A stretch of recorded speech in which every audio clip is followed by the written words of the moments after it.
Hello dear student, welcome to physics नमा। आज के इस वीडियो में हम लोग क्लास 11 फिजिक्स का चैप्टर लॉ ऑफ मोशन का टॉपिक फ्रिक्शन के बारे में स्टडी करेंगे। तो चलिए आज का टॉपिक हम लोग स्टार्ट करते हैं। फ्रिक्शन देखिए, एक एक ब्लॉक है जो अर्थ के सरफेस पर रखा हुआ है। तो इस पर देख अभी कौन सा फोर्स एक्ट कर रहा है। डाउनवर्ड डायरेक्शन में फोर्स ऑफ ग्रेविटी एक्ट कर रहा है और अपवर्ड डायरेक्शन में नॉर्मल रिएक्शन फोर्स एक्ट कर रहा है। यानी एक फोर्स डाउनवर्ड डायरेक्शन में लग रहा है और एक फोर्स अपवर्ड डायरेक्शन में लग रहा है, और यह मूव नहीं कर रहा है। वर्टिकल डायरेक्शन में इसका मोशन नहीं है। इसका मतलब जो डाउनवर्ड डायरेक्शन में जो फोर्स लग रहा है वह इक्वल होगा अपवर्ड डायरेक्शन के फोर्स के, यानी नॉर्मल फोर्स के इक्वल होगा, जिसके कारण इस ऑब्जेक्ट पर जो नेट फोर्स है वह जीरो हो जाएगा और यह ऑब्जेक्ट मूव नहीं करेगा। लेकिन हम जैसे ये ब्लॉक है, अगर इसको हम फोर्स लगाते हैं, हॉरिजॉन्टल डायरेक्शन में एक फोर्स लगा रहे हैं, तो पहले हम कम मैग्नीट्यूड का फोर्स लगाते हैं। ये जो फोर्स है, ये जो एरो है, एरो का जो लेंथ है, ये इसका मैग्नीट्यूड बता रहा है। तो अगर हम पहले कम लेंथ का फोर्स लगाते हैं तो यह मूव नहीं कर रहा है। अब हम फोर्स को थोड़ा इंक्रीज करते हैं। अब फोर्स को इंक्रीज किए तो फिर भी ये मूव नहीं कर रहा है, और थोड़ा फोर्स को इंक्रीज करते हैं तो अभी देखिए यह मूव करने लगा। और तो यहाँ क्या देख रहे हैं कि जो इस डायरेक्शन में हम जो फोर्स लगा रहे थे राइट डायरेक्शन में, उसके लेफ्ट डायरेक्शन में भी एक फोर्स लग रहा था। यानी जब हम फोर्स लगा रहे थे तो उसके इक्वल कोई फोर्स लेफ्ट डायरेक्शन में लग रहा था, इसके कारण यह मूव नहीं कर रहा था। लेकिन जब हम फोर्स को इंक्रीज करते गए तो जो लेफ्ट डायरेक्शन में जो फोर्स था उसके मैक्सिमम वैल्यू के इक्वल जब हम फोर्स लगा देते हैं तो यह यूनिफॉर्म मोशन से मूव करने लगता है। अगर हम जो यह इसका जो मैक्सिमम लिमिट है, लेफ्ट डायरेक्शन में फोर्स जो है उसका मैक्सिमम लिमिट है, उससे हम अधिक फोर्स लगाते हैं तो यह एक्सेलरेशन के साथ मूव करने लगता है। यानी हम जब कोई बॉडी किसी सरफेस के कांटेक्ट में रखा हुआ है तो उस पर जब हम फोर्स लगाते हैं तो उसके ऑपोजिट डायरेक्शन में एक फोर्स लग रहा है, जिसके कारण वह ऑब्जेक्ट मूव नहीं कर रहा है। लेकिन एक लिमिट से अधिक फोर्स लगाने पर वह ऑब्जेक्ट मूव करने लग रहा है। तो मान लेते कि mass of the object M है। If F is the only external applied force on the body must move with acceleration. अगर सिर्फ एफ ही फोर्स लगता है, जैसे हम लोगों ने जो फोर्स लगाया, एफ फोर्स लगाया, सिर्फ वही फोर्स रहता तो जो एक्सेलरेशन है, हम लोगों ने न्यूटन के सेकेंड लॉ में स्टडी किया था, एक्सेलरेशन के साथ वह बॉडी मूव करने लगता। लेकिन वह बॉडी हम फोर्स लगा रहे हैं लेकिन वह बॉडी मूव नहीं कर रहा है। इसके मतलब क्या है कि उसके अपोजिट डायरेक्शन में उतना ही फोर्स वो लग रहा है। तो जो एक्सेलरेशन रहता, अगर बॉडी मूव करता, हम एफ फोर्स लगाते हैं तो एफ बाई एम हो जाता, लेकिन यह बॉडी मूव नहीं कर रहा है। यानी क्या मालूम चल रहा है कि एफ के इक्वल अपोजिट डायरेक्शन में एक फोर्स लग रहा है। This force F S parallel to the surface of the body in contact with the ground is known as frictional force और simply friction। यानी जब F के इक्वल जो पैरेलल फोर्स लग रहा था, ये जो फोर्स लग रहा था अपोजिट डायरेक्शन में, इसको एफ एस बोलेंगे। एफ यानी फ्रिक्शन और एस सबस्क्रिप्ट है यानी static. Static friction force parallel लग रहा था, इसको हम लोग फ्रिक्शनल फोर्स बोलेंगे या सिंपली फ्रिक्शन। तो फ्रिक्शन भी फोर्स है, एक तरह का फोर्स है। फ्रिक्शनल फोर्स बोलेंगे या फ्रिक्शन बोलेंगे। और यह जिस जो बॉडी का जो रिलेटिव मोशन है उसके अपोजिट डायरेक्शन में लग रहा है। एफ एस स्टैटिक फ्रिक्शन इस डायरेक्शन में लग रहा है। अगर इसके मैक्सिमम वैल्यू से जब हम इक्वल या उससे अधिक फोर्स लगा रहे हैं तभी जाकर वह बॉडी मूव करने लग रहा है। Static friction does not exist by itself. देखिए, जो स्टैटिक फ्रिक्शन है वह एग्जिस्ट खुद नहीं एग्जिस्ट करता है। जैसे हम लोगों ने ब्लॉक पर जो फोर्स लगाया, अगर ब्लॉक पर हम फोर्स नहीं लगा रहे हैं, ऐसे ही ब्लॉक रखा हुआ है, तो इस पर स्टैटिक फ्रिक्शन नहीं लग रहा है, अभी स्टैटिक फ्रिक्शन नहीं लग रहा है। और जैसे ही हम इस पर फोर्स लगाना चालू करेंगे तो इस पर स्टैटिक फ्रिक्शन लगने लगेगा। जब तक यह मूव नहीं कर रहा है तब तक स्टैटिक फ्रिक्शन लग रहा है। When there is no applied force there is no static friction, it's comes into play the moment there is an applied force। जब तक हम फोर्स लगाते हैं और और ऑब्जेक्ट मूव नहीं कर रहा है तब तक वह स्टैटिक फ्रिक्शन है, और जब मूव करने लगेगा तो उसमें स्टैटिक फ्रिक्शन नहीं लगेगा, उसको हम लोग आगे स्टडी करेंगे, उसको काइनेटिक फ्रिक्शन बोलेंगे। As the applied force F increases, जैसे जैसे हम एफ को इंक्रीज करते हैं एफ एस आल्सो इंक्रीजेज, जैसे जैसे हम एफ को इंक्रीज कर रहे हैं एफ एस जो स्टैटिक फ्रिक्शन है वो अभी इंक्रीज कर रहा है। जैसे हमने पहले कम फोर्स लगाया था तो स्टैटिक फ्रिक्शन उसके इक्वल था, उससे अधिक फोर्स लगाया तो स्टैटिक फ्रिक्शन इंक्रीज करके उसके इक्वल हो गया। यानी जैसे जैसे हम फोर्स को इंक्रीज कर रहे हैं स्टैटिक फ्रिक्शन भी इंक्रीज कर रहा है, remaining equal and opposite to the applied force, जो अप्लाइड फोर्स है उसके अपोजिट और उसके इक्वल है, up to a certain limit, लेकिन एक लिमिट तक ही, जो स्टैटिक फ्रिक्शन है एक लिमिट तक ही इंक्रीज करेगा। Keeping the body at rest, increase करते जाएगा और बॉडी रेस्ट में रहेगा। अगर हम जो लिमिट है स्टैटिक फ्रिक्शन का उससे अधिक फोर्स लगाते हैं तो वह ऑब्जेक्ट मूव करने लगता है। Static friction opposes impending motion, जो स्टैटिक फ्रिक्शन है जो हम बॉडी को मूव करना चाह रहे थे उसका अपोज करता है। बॉडी मूव नहीं कर रहा लेकिन हम बॉडी को मूव कराना चाह रहे थे फोर्स लगाकर, उसका अपोज कर रहा था। यहाँ इम्पेंडिंग मोशन का मतलब है कि हम जो मूव कराना चाह रहे थे बॉडी को उसको अपोज कर रहा था। Static friction opposes impending motion. अब देखिए जैसे हम इस पर फोर्स लगा रहे हैं, अभी रुका हुआ है, हम फोर्स को इंक्रीज करते जाते हैं फिर भी रुका हुआ है अभी, यानी स्टैटिक फ्रिक्शन इंक्रीज करते जा रहा है। लेकिन एक लिमिट के बाद जब मान लें कि स्टैटिक फ्रिक्शन का लिमिट इतना है, इसके इक्वल या इससे अधिक फोर्स लगाते हैं तो क्या होता है, बॉडी अगर इसके इक्वल लगा रहे हैं तो बॉडी यूनिफॉर्म मोशन से मूव कर रहा है, और इससे अधिक लगा रहे हैं तो बॉडी में एक्सेलरेशन हो जा रहा है। कि अगर इसके इक्वल लगा रहे हैं तो क्या है, नेट फोर्स जीरो होगा, नेट फोर्स जीरो होगा यानी उसमें एक्सेलरेशन नहीं होगा। एक बार थोड़ा सा हल्का सा मूव कर जाएगा और उसके बाद वो उसी जिस मोशन से स्टार्ट होगा उसी मोशन से वह मूव करते जाएगा। अगर उससे अधिक फोर्स लगाते हैं, इससे अधिक फोर्स लगाते हैं तो इस बॉडी में एक्सेलरेशन होगा। क्यों क्यों एक्सेलरेशन होगा, क्योंकि तब बॉडी पर नेट फोर्स काम करने लगेगा। As the applied force exceed a certain limit, the body begins to move. Limiting value of static friction Fs maximum, जो लिमिटिंग वैल्यू है स्टैटिक फ्रिक्शन का उसको हम लोग बोलेंगे एफ एस मैक्सिमम।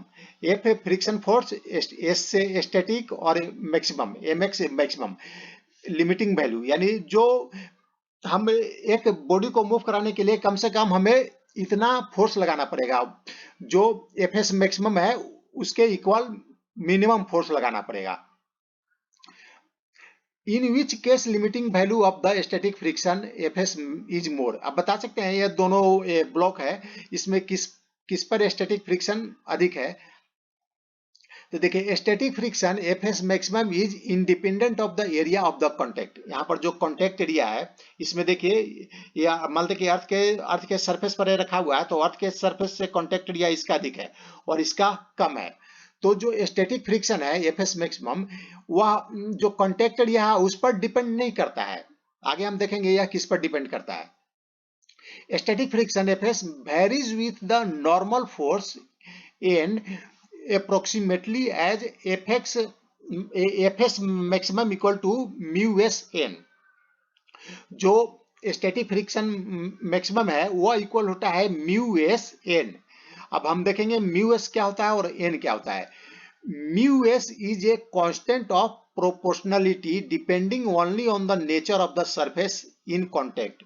या म्यू एस है जो सरफेस कॉन्टेक्ट में है, मान लीजिए कि अर्थ पर यह जो रखा हुआ है ऑब्जेक्ट, और अर्थ और इस ऑब्जेक्ट के लिए म्यू एस अलग होगा। अगर हम मटेरियल को चेंज कर दें, इस ब्लॉक का अगर मटेरियल कोई दूसरा मटेरियल रख दें तो उसके लिए ये म्यू एस अलग होगा।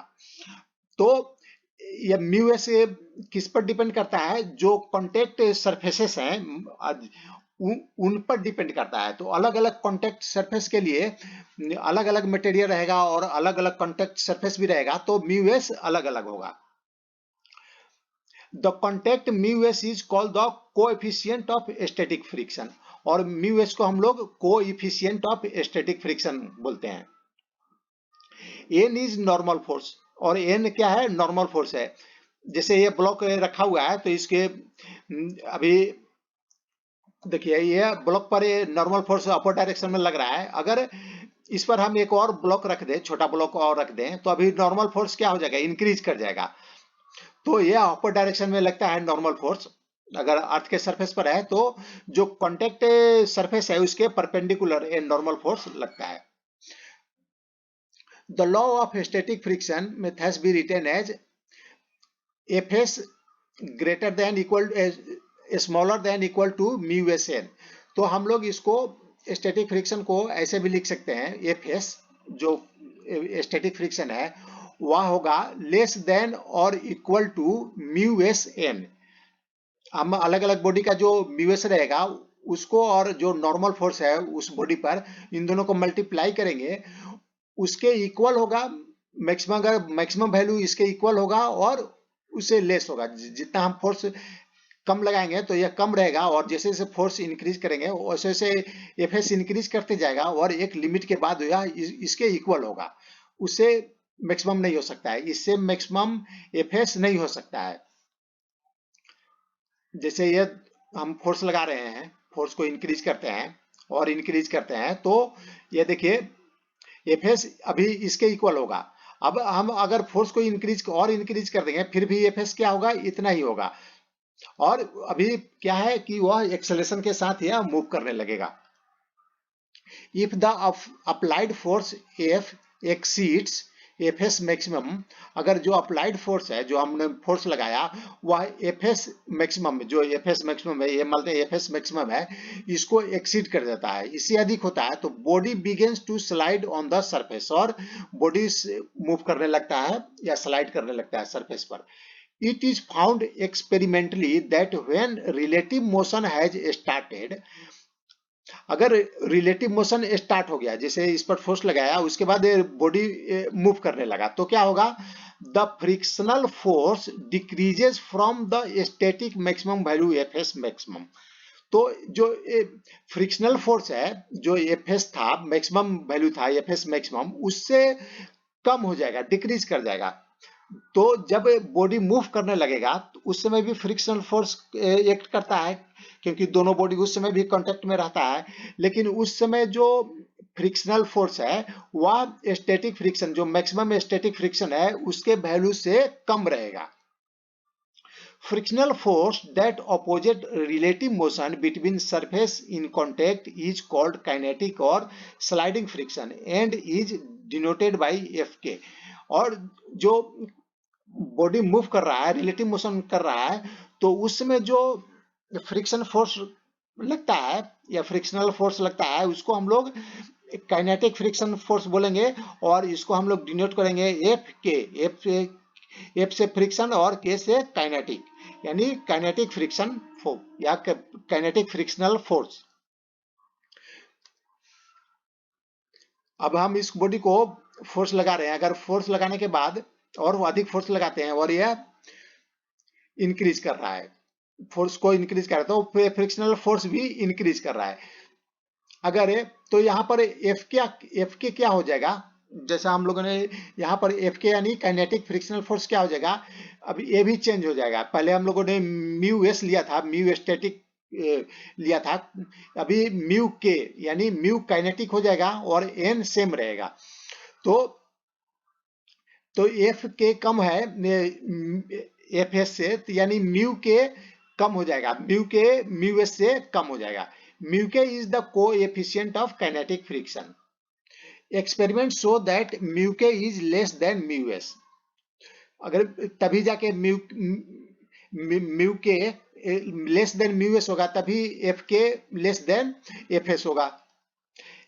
एक्सेलरेशन ऑफ द बॉडी, अब मान लेते कि एफ जो है हमने जो फोर्स इस मैन ने लगाया वह एफ के से अधिक है, एफ के से अधिक है, तो जो एक्सेलरेशन बॉडी का होगा, तो हम एक्सेलरेशन निकालने के लिए नेट फोर्स निकालेंगे, तो नेट फोर्स क्या हो जाएगा, एफ माइनस एफ के अपोजिट डायरेक्शन में लग रहा है तो यहाँ पर माइनस हो जाएगा, और इसको हम एम से डिवाइड कर देंगे। इस ऑब्जेक्ट में मान लेते हैं कि मास एम है, तो जो बॉडी का जो एक्सेलरेशन हो जाएगा वह क्या हो जाएगा, एफ माइनस एफ के डिवाइडेड बाई एम। तो यह जो इक्वेशन है यह आपको न्यूमेरिकल में सॉल्व करते समय यह बहुत ही यूजफुल होगा। यहाँ पर हम नेट फोर्स निकाले, नेट फोर्स हो जाएगा जो फोर्स अप्लाइड किए उसमें से माइनस कर देंगे, जो काइनेटिक फ्रिक्शन फोर्स है उसको माइनस करके, और ये नेट फोर्स होगा उसको मास से डिवाइड कर देंगे तो एक्सेलरेशन निकल जाएगा। For a body moving with constant velocity F equal to F K, अगर कांस्टेंट वेलोसिटी से बॉडी मूव कर रहा है तो जो नेट फोर्स होगा क्या होगा, जीरो हो जाएगा, यानी F इक्वल टू एफ के होगा। If the applied force on the body is removed, यदि जो हम लोगों ने फोर्स अप्लाइड किया था, एक्सटर्नल फोर्स अप्लाइड किया था, उसको हम लोग हटा देते हैं, तब क्या होगा, जब बॉडी पर सिर्फ जो काइनेटिक फ्रिक्शन है वही एक्ट करेगा, और वो भी अपोजिट डायरेक्शन में एक्ट करेगा। It's acceleration is minus F के बाई एम, तो जो यहाँ पर जो फोर्स हो जाएगा ये जीरो हो जाएगा, तो एक्सेलरेशन हो जाएगा माइनस एफ के बाई एम, और यह एक्सेलरेशन अपोजिट डायरेक्शन में है, जिस डायरेक्शन में बॉडी मूव कर रहा है उसके अपोजिट डायरेक्शन में है, तो क्या हो गया, धीरे धीरे जाकर बॉडी वह रुक जाएगा, and it's eventually comes to a stop, और धीरे धीरे जाकर अंत में वह रुक जाएगा। Friction by definition is the component of the contact force parallel to the surface in contact which opposes impending or actual relative motion between the two surface। अब जो फ्रिक्शन फोर्स है, फ्रिक्शन है, वह कहां से आता है, इसको कैसे डिफाइन करेंगे, तो यह जो है कॉन्टेक्ट फोर्स का यह कंपोनेंट है। अगर दो बॉडी एक दूसरे के कांटेक्ट में है तो एक कांटेक्ट फोर्स लगता है, वह उसका रीजन होता है इलेक्ट्रोमैग्नेटिक फोर्सेस के कारण कांटेक्ट फोर्स लगता है। और यह जरूरी नहीं है कि जो कांटेक्ट फोर्स है वह बॉडी के कांटेक्ट सरफेस के नॉर्मल ही लगे, वो किसी डायरेक्शन में भी लग सकता है।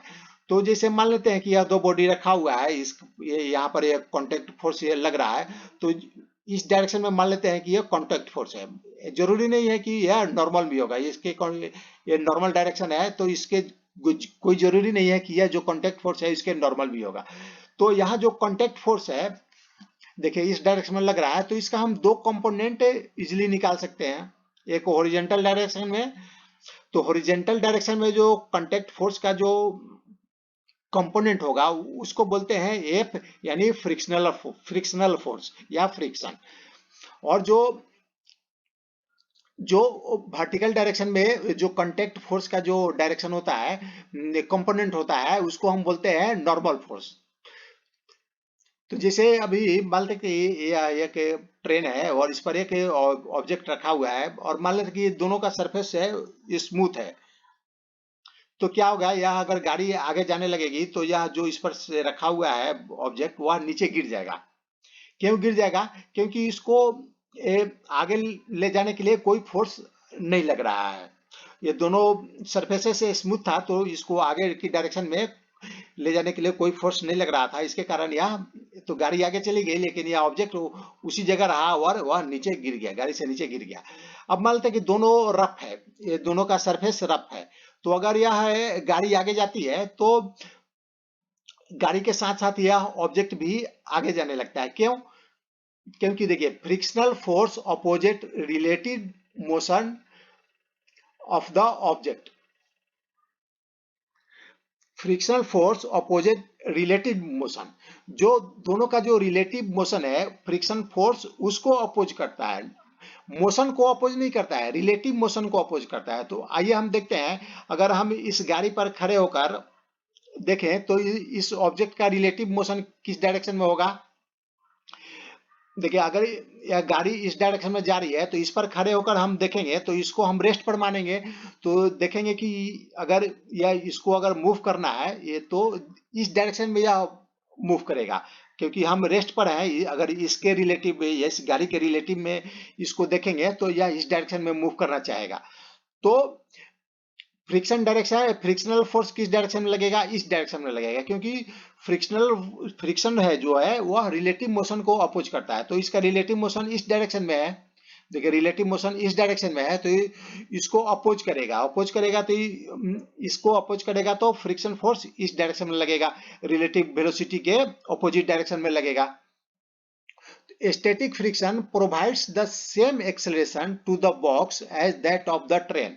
अब क्या है कि फ्रिक्शनल फोर्स जो है या स्टैटिक फ्रिक्शन, इस पर सेम एक्सेलरेशन जो गाड़ी का जो एक्सेलरेशन है उसी एक्सेलरेशन के साथ है ये भी मूव करेगा, क्योंकि दोनों इसका फोर्स और स्टैटिक फ्रिक्शन और फोर्स इसके इसके साथ लग रहा है, और जो इसका डायरेक्शन है इस डायरेक्शन में है, तो जो एक्सेलरेशन होगा इसके बॉडी का एक्सेलरेशन होगा इस गाड़ी के एक्सेलरेशन के इक्वल होगा, तो keeping it stationary relative to the train, और यह ट्रेन के रिलेटिव में यह स्टेशनरी रहेगा, यानी इसको जहां पर रखा गया है उसी जगह पर रहेगा। Thanks for watching. आज का वीडियो समाप्त हुआ। Thanks for watching.